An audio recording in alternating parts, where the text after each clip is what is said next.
Spoiler, spoiler, spoiler. Do not watch this video if you have not seen Star Wars.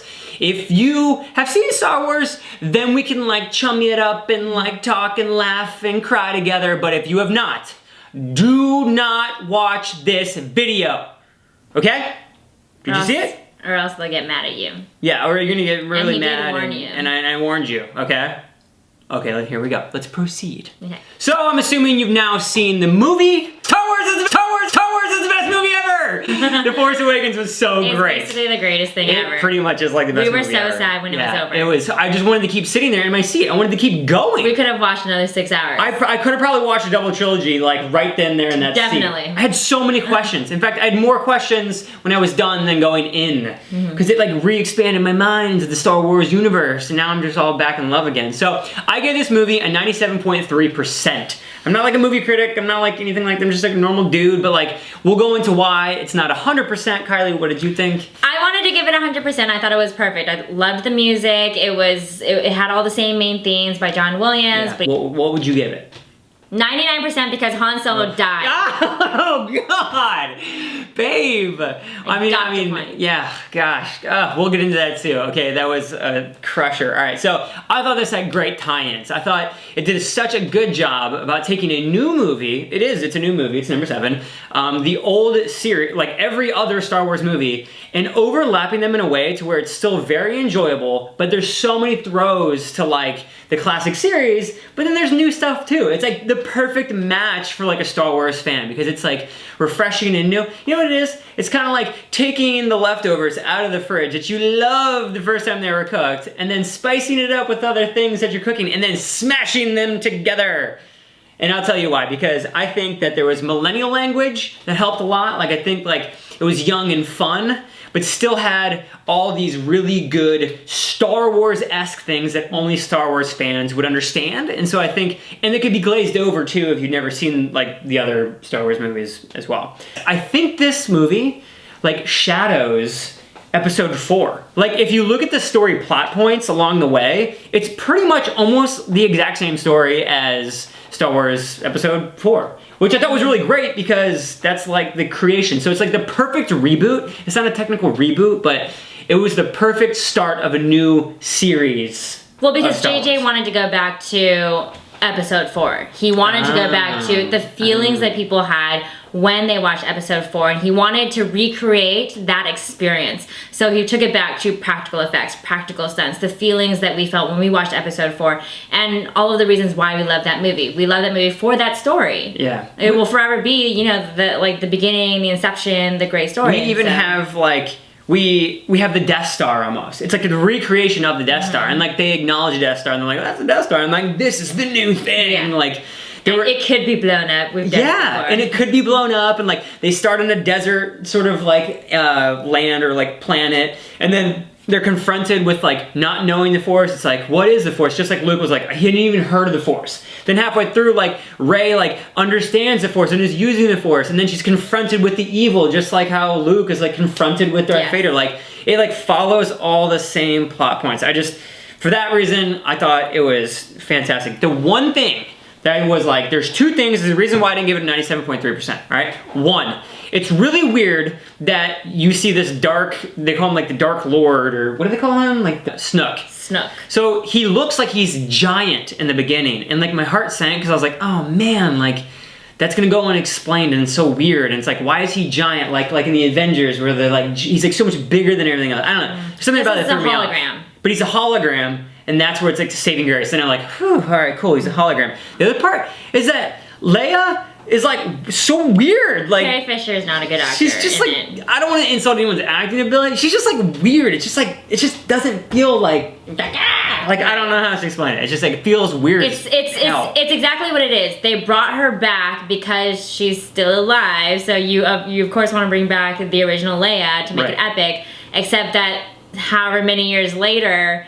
she's not a good actor anymore. Oh. She wasn't in the very beginning, but you know, so it just felt weird. Harrison Ford worked on his acting skills after he became famous after Star Wars, and he's a good actor now. So when you match him in a scene with Carrie Fisher, who's just a little bit loopy and weird in real life anyways, it just feels like it doesn't fit.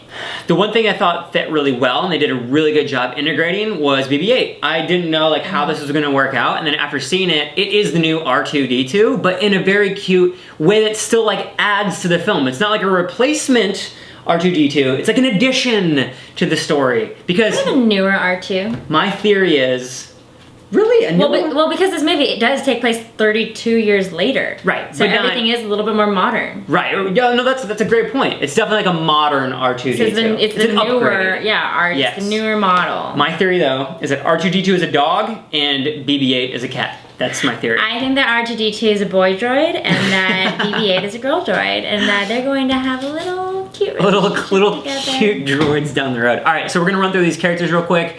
We're just gonna tell you what we think about it because this movie was so epic, and we could probably talk for an hour, but yes. I don't think you really want to listen to us talk about Star Wars for an hour. I mean, that's pretty intense. Okay, so we're gonna start off with Rey. I thought she was so fantastic for a couple reasons. One, there's really no like power girl in the Star Wars. There's a couple like girl Jedi, but like it's so great that she just comes out of like the whole like swinging literally with the lightsaber, and that she like Finn is kind of like the comic relief.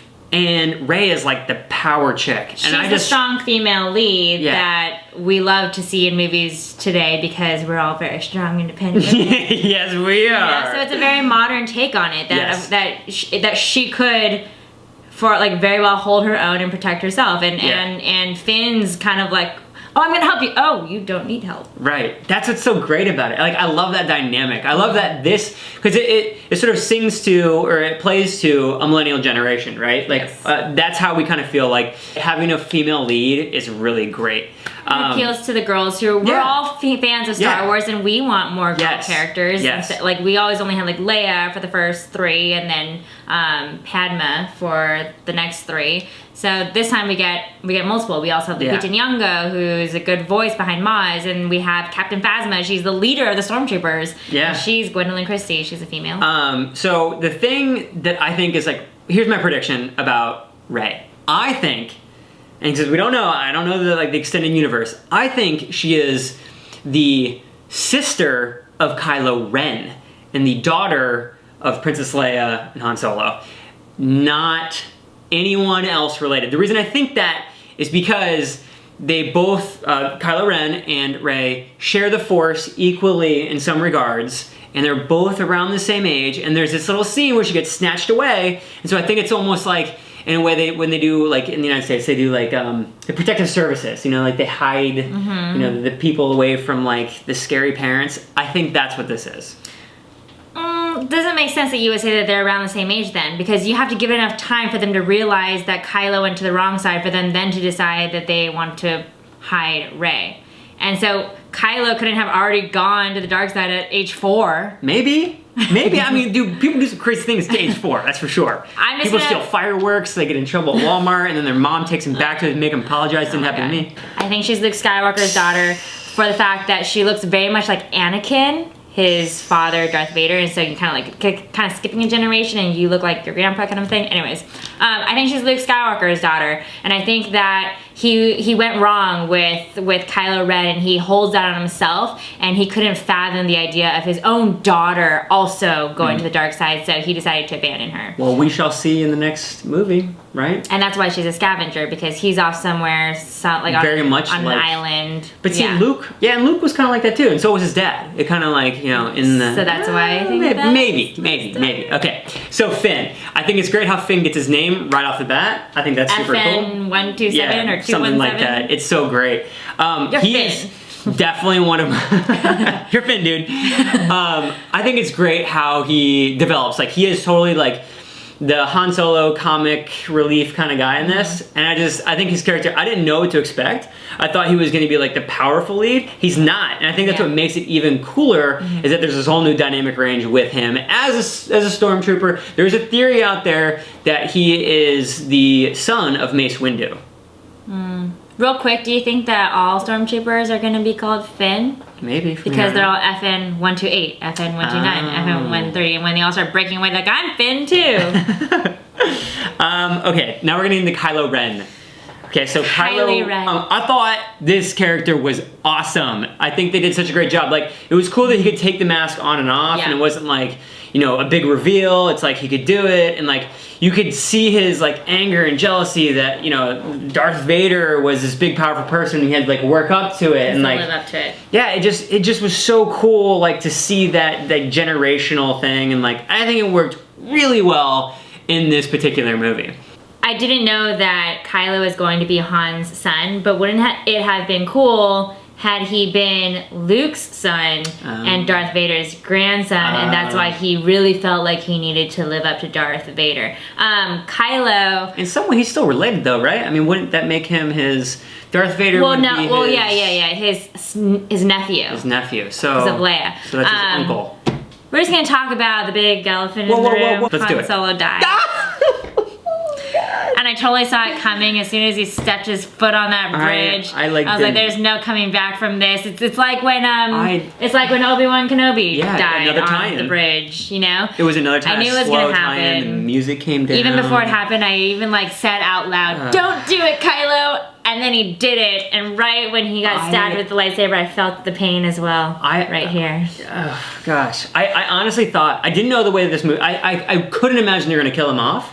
I just didn't. I really thought they were not going to kill him off. And then he stabs him right through the heart, and he asks him to help him to do it. And it's just like so heart-wrenching. Like literally in the movie theater, this is what I did. And I stayed like that. Like I couldn't believe it. Like this was one of those, for as much of a Star Wars nerd as I am, I just couldn't get over the fact that they just, boom, done. And then he like floats down just like, what's his face, gets chopped in half in like episode 1, like Darth Maul. It was crazy. Well, because we were all so excited to see Han Solo come back, and he did so much press, and so we're thinking, oh my god, all 3 of them are gonna be involved in this new trilogy. Nope. Nope. We know that there's no more Harrison Ford. Awful. All right, so here's some of the best moments that Kylie and I, we jotted these down. We thought these were awesome. Yes. Go ahead. This is your one, actually. Knock them out. Yeah. Okay, I really liked the scene where they're running in the very beginning, and she's like, we're gonna take my thing, and he said, how about that? And she's like, no, that's a piece of garbage. Her ship gets blown up, and we pan over and revealed Millennium Falcon, which to her is like garbage. It was pretty great. It was like a really good reveal. Yeah. The next one is Daisy using the Jedi mind trick. So the reason I like this is because there was a slow build up to it, but it was really cool when she overpowers Kylo Ren, and it's cool because since it was done so well, it was cut so well, there was a development there. It wasn't rushed. It was so cool to like we felt her overpowering him, and then we also felt his like fear and anger. It was because within the movie we know that she hasn't had any training. None. And she's just going off of stories that she learned, you know, like what she like used to be like myths to her. Yeah. And she's starting to find out throughout the movie that this is all true. Harrison Ford says all of it, it's true. Yeah. And so stories that she heard before that they can do this, she's like, I'm gonna try to do this. When she's sitting in that chair, she's like, you will release these restraints and leave with the door open. And like she didn't know what she was doing. Right. She was just trying to do it. And it's kind of like when you mess around in real life and you try to use the Jedi mind trick on me. That's why it appeals to the fans. I'm still developing it. It appeals to the fans because in a way, Rey is a fan. You will give me a kiss now. Boom! Who has Jedi mind tricks? This guy. Okay, number 8. You like this one, or BB-8?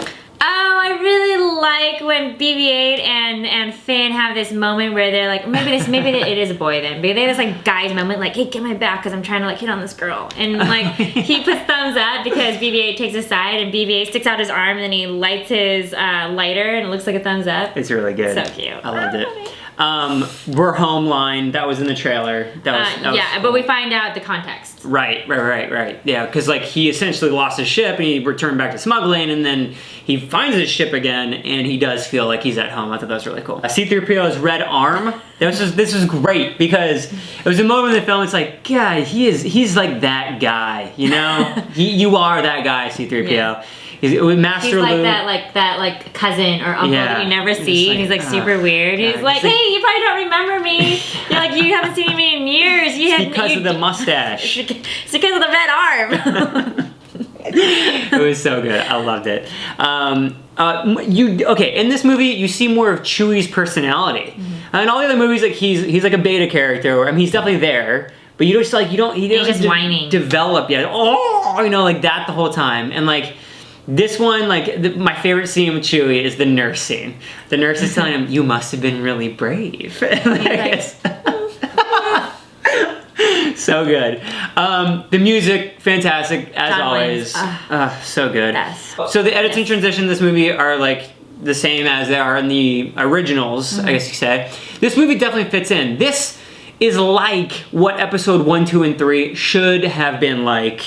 I feel like this like fits in. Like if you're looking at a family like portrait, you know, it's like, oh yeah, I can tell it's totally your kid. Like episodes 1, 2, and 3 are like, I don't know, the post stuff. Well, that like, is J.J. Abrams too. Mailman, maybe. They should just let J.J. direct all of them. All of them. Yes, please do. Poe Dameron. He's kind of like, there's this division of like who is like the Han Solo in the movie, because like there's a lot of like funny points in it, and I think he has this Han Solo-esque type of character. But a little bit of Luke, because he flies the X-Wing fighter and he's a really good pilot. Same as how Daisy's also a little mix of both. I think they didn't want to make it exactly like episode 1, so they brought all those elements in without making it the same. Yeah. Real fast, I think that you should show everyone your best impression of a TIE fighter. Oh, I can't do that. That's really funny. All right.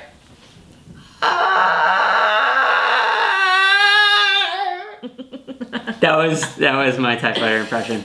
You know what? That brings a good point. The TIE fighters in this movie, so cool, because in all the other movies you don't really get to see TIE fighters up close and personal. And this one you get to see like inside, you get to see outside, like you get to see how they move. This movie actually opened up a lot more like Star Wars details. It was kind of like the insider's track into like all of the Star Wars stuff, like because we could see it more clearly. That was one thing I noticed about the film. It was almost like BTS of the Star Wars universe, like which is behind the scenes, by the way. Behind the scenes of the dark side, because now we're actually in there. Yeah. It kind of puts you on their side a little. Yeah, a little bit. It's not so like one way. Yeah. Good. Anyways.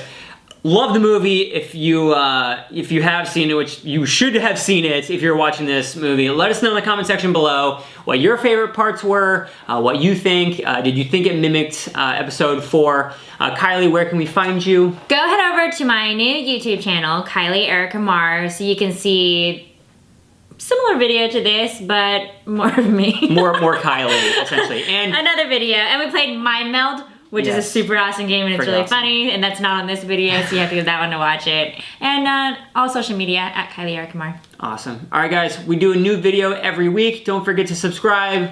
We super appreciate it. We love you. Nick Uha's channel loves you, because there's way more people than just me. It's not just me. There's a whole team. Ow, you just bit my ear. WTF, mate. Star Wars is great. Go see it. We'll see you guys next week. Bye.